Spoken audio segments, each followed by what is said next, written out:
Capítulo 5 dos embargos de declaração. Artigo 1022.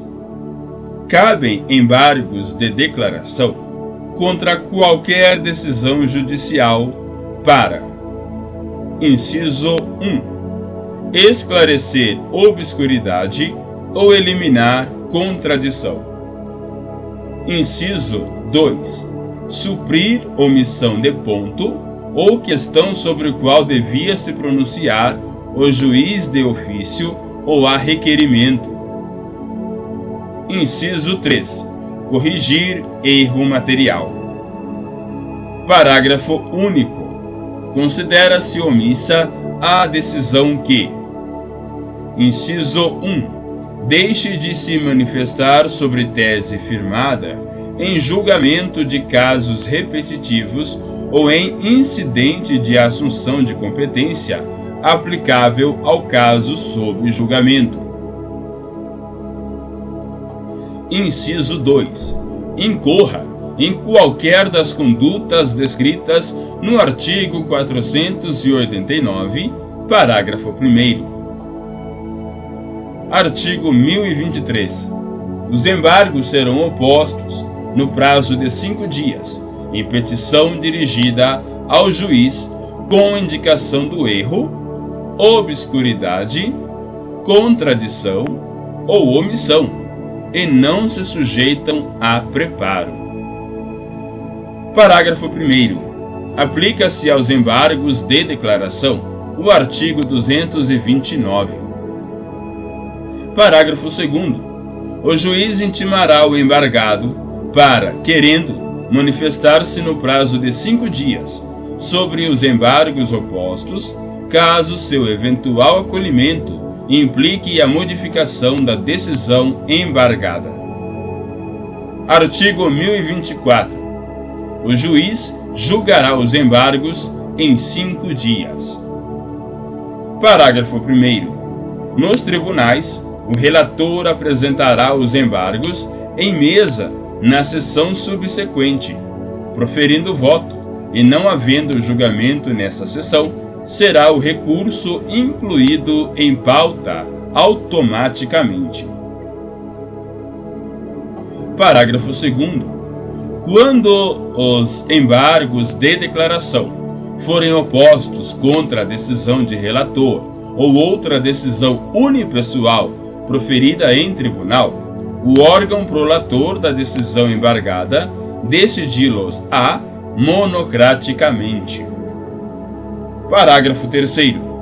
O órgão julgador conhecerá dos embargos de declaração como agravo interno, se entender ser este o recurso cabível, desde que determine previamente a intimação do recorrente para, no prazo de 5 dias, complementar as razões recursais, de modo a ajustá-las às exigências do artigo 1021, parágrafo 1º.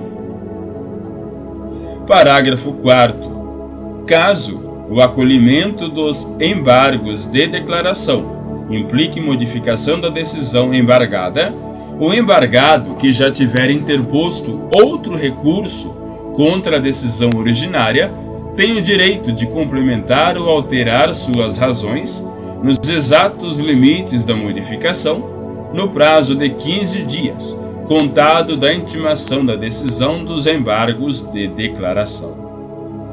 Parágrafo 5º. Se os embargos de declaração forem rejeitados ou não alterarem a conclusão do julgamento anterior, o recurso interposto pela outra parte antes da publicação do julgamento dos embargos de declaração será processado e julgado, independentemente de ratificação. Artigo 1025. Consideram-se incluídos no acórdão os elementos que o embargante suscitou para fins de pré-questionamento, ainda que os embargos de declaração sejam inadmitidos ou rejeitados, caso o Tribunal Superior considere existentes erro, omissão, contradição ou obscuridade. Artigo 1026. Os embargos de declaração não possuem efeito suspensivo e interrompem o prazo para a interposição de recurso. Parágrafo 1º. A eficácia da decisão monocrática ou colegiada poderá ser suspensa pelo respectivo juiz ou relator, se demonstrada a probabilidade de provimento do recurso ou sendo relevante a fundamentação, se houver risco de dano grave ou de difícil reparação. Parágrafo 2º. Quando manifestamente protelatórios os embargos de declaração, o juiz ou o tribunal, em decisão fundamentada, condenará o embargante a pagar ao embargado multa não excedente a 2% sobre o valor atualizado da causa. Parágrafo 3º. Na reiteração de embargos de declaração manifestamente protelatórios, a multa será elevada até 10% sobre o valor atualizado da causa, e a interposição de qualquer recurso ficará condicionada ao depósito prévio do valor da multa, à exceção da Fazenda Pública e do beneficiário de gratuidade da Justiça, que a recolherão ao final. Parágrafo 4º. Não serão admitidos novos embargos de declaração se os 2 anteriores houverem sido considerados protelatórios.